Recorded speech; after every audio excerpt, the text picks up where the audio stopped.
رحمۃ اللہ بہت بڑے ولی کامل حضرت حضرت معصوم رحمۃ اللہ علیہ، کابل کے بادشاہ جو تھا اس زمانے، آج سے 150 سال پہلے یہ بات بتا رہا ہوں آپ کو، کابل کا بادشاہ تھا اس زمانے حبیب اللہ، وہ ان کا مرید تھا حضرت ضیاء معصوم رحمۃ اللہ علیہ، اور جب وہ وضو فرماتے تھے تو بادشاہ پیچھے کھڑا ہو جاتا تھا اور ان کی جوتی مبارک لے کے جھاڑ کر اور ان کی مٹی اپنے منہ پہ ملتا تھا، شاید اس وجہ سے اللہ میری بخشش فرما دے۔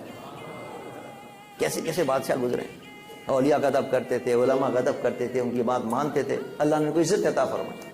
حضرت عمر صدیق رضی اللہ تعالیٰ عنہ نے کہاں اس وقت مصلحتیں آئیں، بڑے بڑے صحابہ کی نظر میں تھی، خلافت کا دور سنبھالتے ہی آپ نے فرمایا کہ جنہوں نے زکوٰۃ کا انکار کر دیا میں ان سے جہاد کروں گا، میں ان سے لڑوں گا۔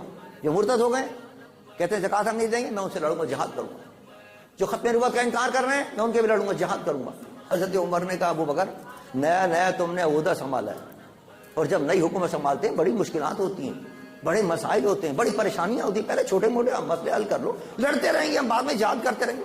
اللہ، حضرت عمر نے کہا عمر تمہیں کیا ہو گیا، ایسی بات کرتے ہو؟ میرے مصطفیٰ نے جب کہہ دیا کہ زکوٰۃ لازمی ہے، دینی ہے، تو اگر کوئی شخص حضور کے دور کے اندر زکوٰۃ دیتا تھا اور اب اگر وہ ایک رسی بھی زکوٰۃ نہیں دے گا تو اس سے بھی میں جہاد کروں گا، جو ختم نبوت کا انکار کرے گا میں اس سے بھی جہاد کروں گا، کوئی دیر نہیں ہوگی، کوئی مصلحت نہیں ہوگی۔ جہاد کیا، اللہ نے فتح عطا فرمائی۔ یہاں ہم سوچتے ہی رہتے ہیں کہ عمل کریں نہ کریں، عمل کریں نہ کریں، اس اللہ کے احکامات پر، اللہ کے احکامات پر آنکھ بند کر کے عمل کرو، دیکھو اللہ تعالیٰ پاکستان کو کیسی ترقی عطا کرتا اور کیسی عزت اور عظمت عطا کرتا۔ لیکن اگر آپ خود ڈھیلے ہو جائیں اور کیا نام ہے سوچ لیں کہ نہیں شریعت کے معاملے کے اندر تو مسئلہ بنے گا، اب دیکھیں نا، واہ واہ واہ، قربان جاؤں، حضرت صدیق رضی اللہ تعالیٰ عنہ کی شان دیکھیے۔ صدیق کیوں کہتے ہیں آپ؟ صدیق مانے تصدیق کرنے والا۔ یہ لقب کیوں ملا آپ کو؟ کئی وجہ سے۔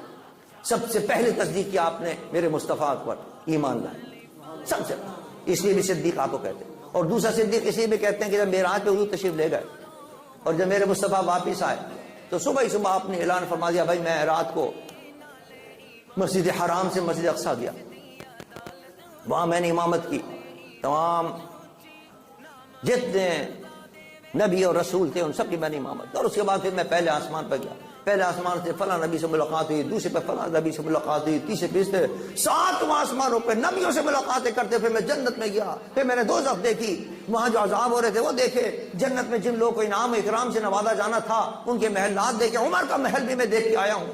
ساری تفصیل جب میرے مصطفیٰ نے کہا کہ میں ساری کائنات کی سیر کر کے واپس آیا تو کنڈی بھی ہل رہی تھی، بستر بھی گرم تھا۔ کفار بڑے خوش ہو گئے، انہوں نے کہا ابو بکر کو اب بہکانے کا موقع مل گیا۔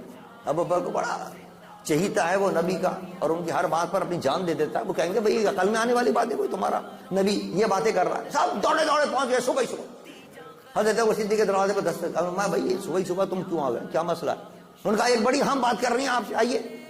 ابو صدیق آئے، کیا بات ہے؟ کہ لگے بتاؤ، اگر کوئی شخص اس قسم کی بات کرے کہ میں آج رات کو مسجد حرام سے مسجد اقصیٰ چلا گیا، ابو بکر آپ کو پتا ہے مسجد اقصیٰ جانے میں کتنے دن لگتے، کئی مہینے لگتے، تو بتاؤ اگر کوئی شخص یہ کہے میں رات ہی رات چلا گیا، مسجد حرام سے مسجد اقصیٰ بھی چلا گیا، وہاں میں نے امامت بھی کر لی اور وہاں سے میں پھر پہلے آسمان سے بھی چلا گیا، پھر ساتوں آسمان سے گھوم کے بھی واپس آ گیا اور ایک رات میں آ گیا واپس، اور ایک رات میں نہیں، رات کے تھوڑے سے حصے کے اندر، تو یہ عقل میں آ رہی ہے بات؟